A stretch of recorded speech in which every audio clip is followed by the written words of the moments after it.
I knew it. I knew it. Wow. I just wanted to say thank you so much to everyone in this room, for all the men and women, for always going above and beyond and putting other people first. So thank you, and you guys all deserve a round of applause for that, please. I also wanted to say thank you for making several of the guests here feel welcomed and heard, seen, and valued, and like we belonged. Like, that was heart-touching, and I am honored, and I know my wife is as well, to be a part of this. So thank you from the bottom of my heart for being here and being with us tonight and inviting us. So thank you very, very much.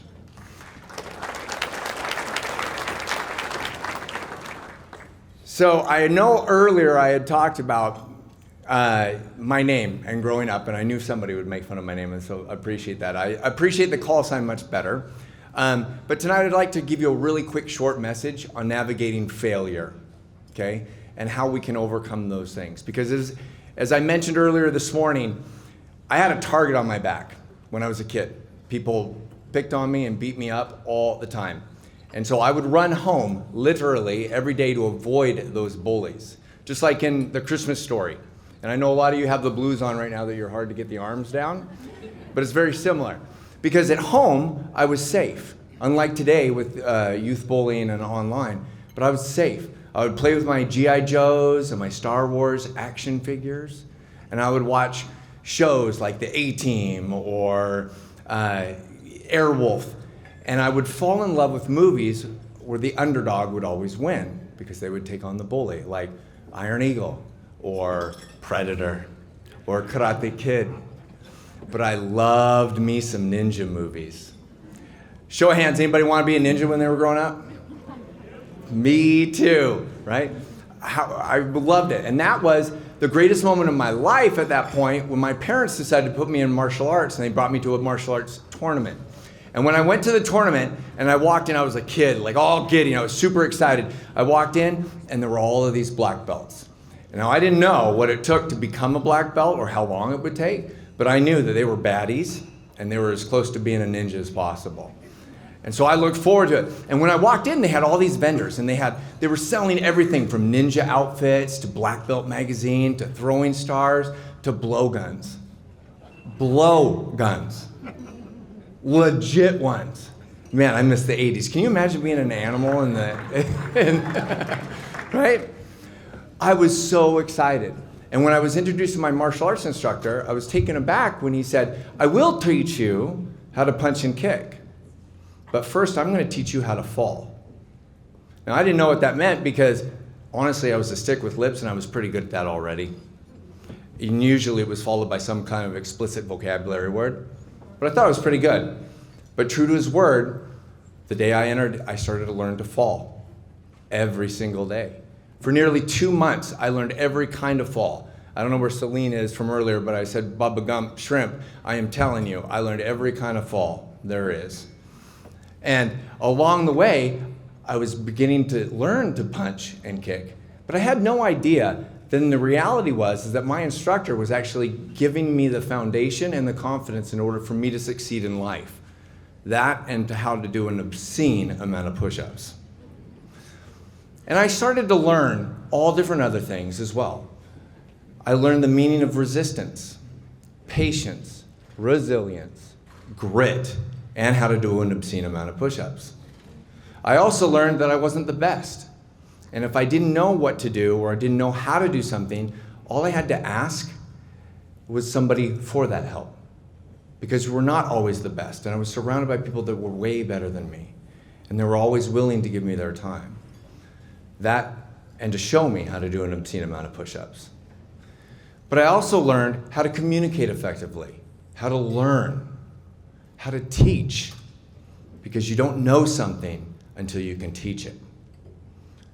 And I know how to teach an obscene amount of push-ups too. But I also learned how to pivot and adapt and overcome. And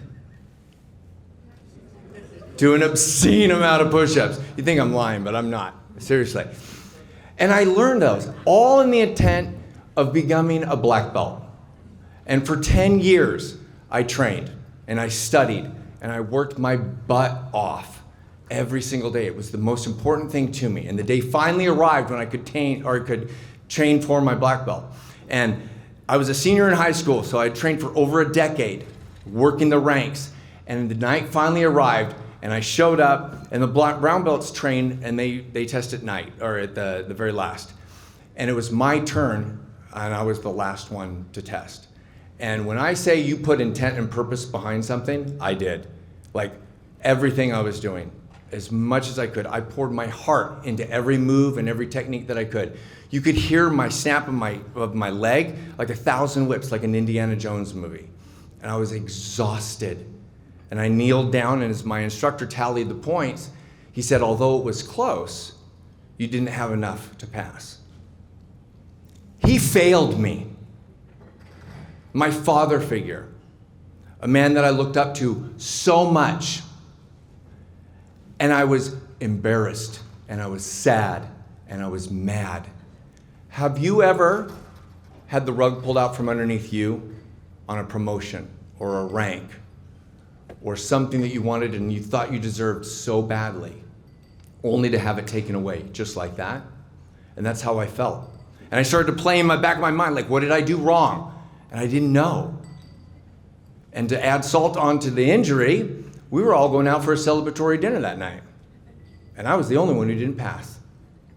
And that was a long weekend. And I'm not gonna lie, I contemplated quitting and throwing in the towel. I thought about it. Because I didn't want to go to school the next day and tell everybody in all the seniors that I had failed. But I realized at that point that it's not the color of your belt that matters. What I had learned was the fact that I had created a community, and my instructor had created a platform or a place where I didn't want to leave. I did feel welcomed. And so I kept my head up high, and I went to school the next day, and I told everybody and all the seniors that I'd failed. That was fun and embarrassing.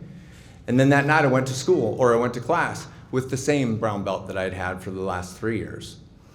And it was hard for all the members in there to keep their heads up and not smile and to still support me because they knew I had failed, but they did. And that was a long class. And at the end of class, we will kneel and we line up according to your rank. And I was sitting there kneeling, and my instructor turned to me and said, "Why are you sitting there?" And with a light chuckle, I was like, "Well, this is where the brown belts sit." And he said, "No, you belong up here." And right then he pulled from underneath his gi an embroidered black belt, or a shodan. And my friends, to tell you that until my wife and I had our first daughter, or our daughter, that was the proudest moment in my life. And with tears in my eyes, I realized that the physical test wasn't the test. He knew I was gonna pass probably 6 months to a year in advance. But what he did not know is whether or not I would quit, how I would handle real failure, real pain that hurts. And I did. And I continued to grow from that moment. It was a life lesson.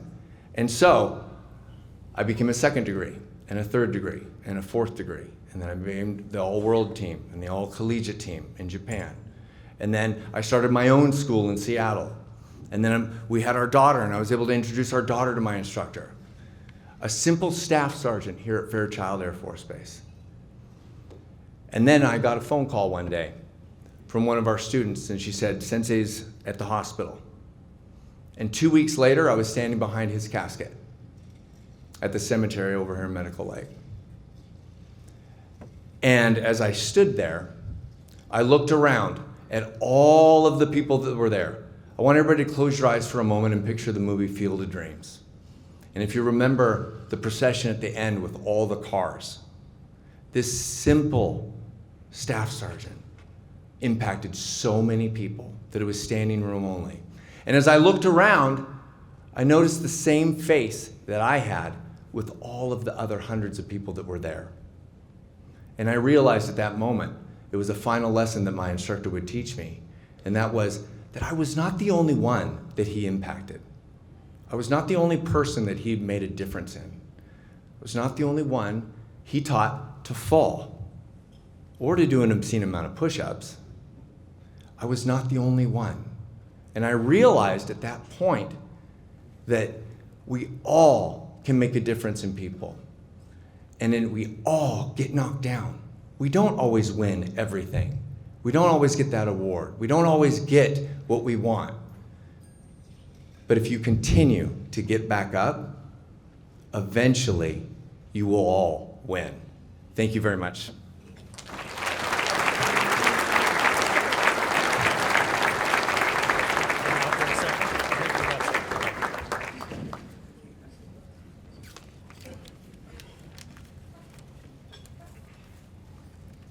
Is this a lightsaber?